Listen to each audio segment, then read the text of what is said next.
आज ट्राइवल्स पाकिस्तान की बात कर लें और ये आप देख रहे हैं बाबर आजम, जॉस बटलर दोनों कप्तान T20 वर्ल्ड कप का फाइनल खेली थी पाकिस्तान। कुदरत का निजाम, किस्मत है जो बाबर आजम यहां पर खड़े हैं और किस्मत है कि बाबर आजम आज भी जो है वापस T20 वर्ल्ड कप में पाकिस्तान के कप्तान बने हुए हैं। अच्छा, किस्मत इनको बहुत आगे तक लेकर गई। 50 ओवर के वर्ल्ड कप में भी किस्मत पर डिपेंडेंट हो गए थे। एशिया कप में भी फाइनल खेली थी टीम, लेकिन जीत नहीं रही है। और सच मायनों में अगर आप देखें बात तो यह है कि नाउ और नेवर फॉर बाबर। यहां से शुरू करूंगा क्योंकि बाबर आजम आई थिंक पिछले आप 2 T20 वर्ल्ड कप सबसे बाबर आजम का नाम है कि दुनिया के T20 में बहुत शानदार बल्लेबाज हैं, लेकिन इंपैक्ट नहीं दिखाए। अस्सलाम वालेकुम नाज़रीन, वर्ल्ड कप का आगाज हो चुका है। इंडियन मीडिया पाकिस्तान की प्लेइंग 11 के बारे में क्या कहती है, आइए जानते हैं इस वीडियो में। ये आप देख रहे हैं बाबर आजम, जॉस बटलर दोनों कप्तान T20 वर्ल्ड कप का फाइनल खेली थी पाकिस्तान। कुदरत का निजाम, किस्मत है जो बाबर आजम यहां पर खड़े हैं और किस्मत है कि बाबर आजम आज भी जो है वापस T20 वर्ल्ड कप में पाकिस्तान के कप्तान बने हुए हैं। अच्छा, किस्मत इनको बहुत आगे तक लेकर गई। 50 ओवर के वर्ल्ड कप में भी किस्मत पर डिपेंडेंट हो गए थे। एशिया कप में भी फाइनल खेली थी टीम, लेकिन जीत नहीं रही है। और सच मायनों में अगर आप देखें बात तो यह है कि नाउ और नेवर फॉर बाबर। यहां से शुरू करूंगा क्योंकि बाबर आजम आई थिंक पिछले आप 2 T20 वर्ल्ड कप सबसे बाबर आजम का नाम है कि दुनिया के T20 में बहुत शानदार बल्लेबाज हैं, लेकिन इंपैक्ट नहीं दिखाए। 50 ओवर का वर्ल्ड कप, एशिया कप, कहीं पर भी आप देखो तो बाबर आजम प्लेयर अच्छे, ऐसा नहीं कि नहीं है, प्लेयर वो अच्छे हैं, बट अब वक्त आ गया कि मैच विनर बने, परफॉर्मर बने। और कप्तान अगर आगे से आकर अच्छी बल्लेबाजी करेंगे, मैचेस जितवाएंगे, तो शायद टीम का भी मोराल लिफ्ट होगा। तो एक एक कर सारी चीजों पर आएंगे।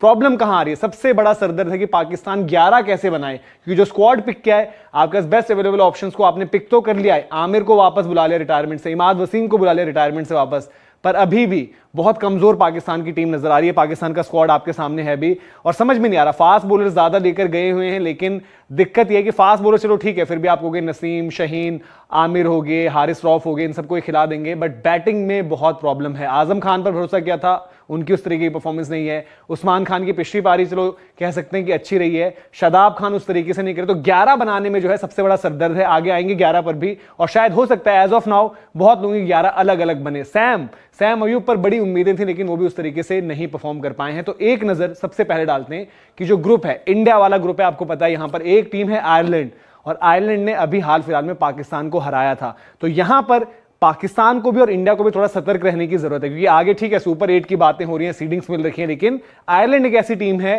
जो इंडिया पाकिस्तान दोनों को ही तंग कर सकती है। और पाकिस्तान को तो हरा रखा है, तो कॉन्फिडेंस वहां पर जो है आयरलैंड का हाई रहेगा डेफिनेटली। तो ये तो इनका ग्रुप। अब एक नजर डालते हैं ग्रुप के मैचेस किस तरीके से हैं, कि कहां पर कौन सी स्टेज पर जाकर ये किसको फेस कर रहे हैं। जैसे इंडिया का पहला ही गेम आयरलैंड है, जो एक ट्रिकी ओपोनेंट हो सकती है, लेकिन पाकिस्तान के लिहाज से क्या है, पाकिस्तान के फिक्चर्स एक बार देख लेते हैं।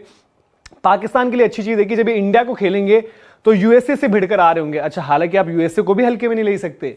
यूएसए में भी आधे कोई इंडिया के हैं, कोई पाकिस्तान के हैं, कहीं न्यूजीलैंड से कोरी एंडरसन पहुंचे हुए हैं, और यूएसए बांग्लादेश को हरा के आ रही है। तो ठीक है, थोड़ा बहुत टेस्ट हो जाएगा, लेकिन शायद आयरलैंड और यूएसए में चॉइस मिले तो यूएसए ही आप प्रेफर करोगे। देन सबसे बड़ी गेम T20 वर्ल्ड कप की ग्रुप स्टेज की है, इंडिया वर्सेस पाकिस्तान, जो कि 9 तारीख को है न्यूयॉर्क में। फिर कनाडा, आयरलैंड, यहां से आगे चले जाएंगे, समस्या इसके आगे खड़ी होगी। और जहां पर सीडिंग्स, एक बारी जो है सीडिंग्स पर नजर डाल लेते हैं, क्योंकि एज पर जो फिक्चर्स हैं, जो आईसीसी ने जिस तरीके से तैयारी करी है T20 वर्ल्ड कप की, तो सीडिंग्स आपको दे रखी हैं जिसके बेसिस पर आगे के मुकाबले तय हैं। अगर यही टीमें प्रोग्रेस करती हैं, यानी कि इंडिया ने जो है A1 ही फिनिश करना है, पाकिस्तान ने A2 ही फिनिश करना है, इररिस्पेक्टिव ऑफ कि कौन कहां पर, किसी के नेट रन रेट ज्यादा कम है, बट वो वहीं पर अगर कोई बाहर हो जाएगा तो उसको दूसरी टीम आकर रिप्लेस कर देगी। तो सुपर 8 के फिक्चर्स पर चलते हैं, जहां पाकिस्तान को जो है मुश्किल हो सकती है, क्योंकि जो हम बात करें, प्लेयर्स बिल्कुल भी फॉर्म में नहीं है। और फिर प्लेयर्स क्यों फॉर्म में नहीं है, वो 11 पर जब आएंगे तब आपको बात करेंगे। सुपर 8 का पहला ही मुकाबला है Pakistan versus south Africa. I think Pakistan अगर यहां पर अच्छा करके आ रखी होगी, देन फिर भी इस मैच में पाकिस्तान खुद को बैक कर सकती है। लेकिन Pakistan versus Windies, Pakistan versus जो होस्ट हैं वहां पर बारबेडस में, इस मैच में इनको दिक्कत हो सकती है। पाकिस्तान वर्सेस इंग्लैंड, अभी सीरीज में हराया तो इंग्लैंड वहां पर हाई ऑन कॉन्फिडेंस रहेगी। और देन ये भी डिपेंड करता है कि कैंपेन उस वक्त कहां पर खड़ी हो रही है। तो पाकिस्तान के लिए सुपर 8 एक बड़ा सवाल रहेगा, और वहां पर मैंने कहा कि बाबर आजम की जिम्मेदारी है। अब इनकी सेफ 11 जिस तरीके से चल रहे थे, हालांकि हो सकता है सैम अयूब को भी ड्रॉप कर दे, बट इनकी प्लेइंग 11 क्या हो सकती है, एक नजर उस पर डालते हैं, क्या इनकी प्लेइंग 11 लग रही है। फिर देन एक और फॉर्मूला है जिस पर शायद ये जाएं, मोहम्मद रिजवान और फकर जमान। क्या ये रिस्क लेंगे, ये वाला क्या ये चीज करेंगे, क्योंकि फकर को इन्होंने 4 कर दिया था। अगर ये इसके साथ जाते हैं तो शायद इनके लिए बेहतर रहेगा, क्योंकि बाबर आजम 3 तब भी खेल रहे थे जब सैम अयूब को ओपन करवा रहे थे। तो बाबर आजम 3 हो जाए उस केस में। उस्मान खान, आजम खान में से शायद अगर किसी को पिक करना हो तो हो सकता है उस्मान खान के साथ अभी जाएं। इफ्तिकार फकर की तरह आप इफ्तिकार को फिर भी बैक करोगे कि ये किसी बड़े मैच में, प्रेशर मैच में आपको परफॉर्मेंस करके देने। शादाब की भी फॉर्म नहीं लगी, बट देन आपके पास चॉइसेस नहीं है। शायद अबरार के ऑप्शन के पास आप जाओगे जब पूरे तरीके से शादाब फ्लॉप रहे। Imad Wasim with the bat with the ball rely करोगे 7वें नंबर पर वहां पर। फिर बॉलिंग ऑप्शन में इनके शाहीन, नसीम, हारिस और मोहम्मद आमिर हो सकता है एक साथ ही खेल जाएं, चारों के चारे फास्ट बॉलर्स, और देन शादाब और इमाद की भी बॉलिंग ऑप्शंस आपके पास रहेगी।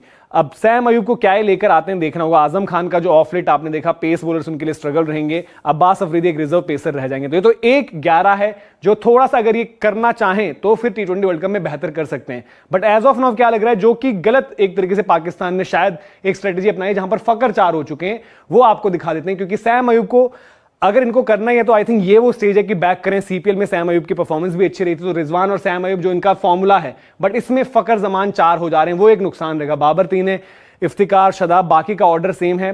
प्रॉब्लम ये हो रही है कि आप लग रहा होगा कि 6 पर शादाब, 7 पर इमाद, बाकी की बॉलिंग, बट जो रिजर्व में आपको जो नजर आ रहा है, आजम खान पर उस तरीके से भरोसा नहीं कर सकते आप। उस्मान खान ने एक पारी जरूर अच्छी खेली, बट क्या उस्मान खान बड़ी स्टेज के लिए पूरे तरीके से तैयार हैं? तो सबसे बड़ा सरदर्द है प्लेइंग 11 बनाना बाबर आजम के लिए, और आप भी शायद, और जो पाकिस्तान क्रिकेट के फैंस भी हैं उनके लिए भी चैलेंज ये रहेगा। और आप चाहो तो अलग अलग इनकी 5 प्लेइंग 11 बना सकते हो जहां पर बैटिंग ऑर्डर कुछ भी हो, लेकिन नजरें यही रहेंगी कि बाबर आजम एक अच्छे खिलाड़ी और एक मैच विनर होना, अपनी टीम को जितवाना, वो बाबर आजम का इम्तिहान है। क्या बाबर आजम कर पाएंगे, इसी पर नजरें रहेंगी।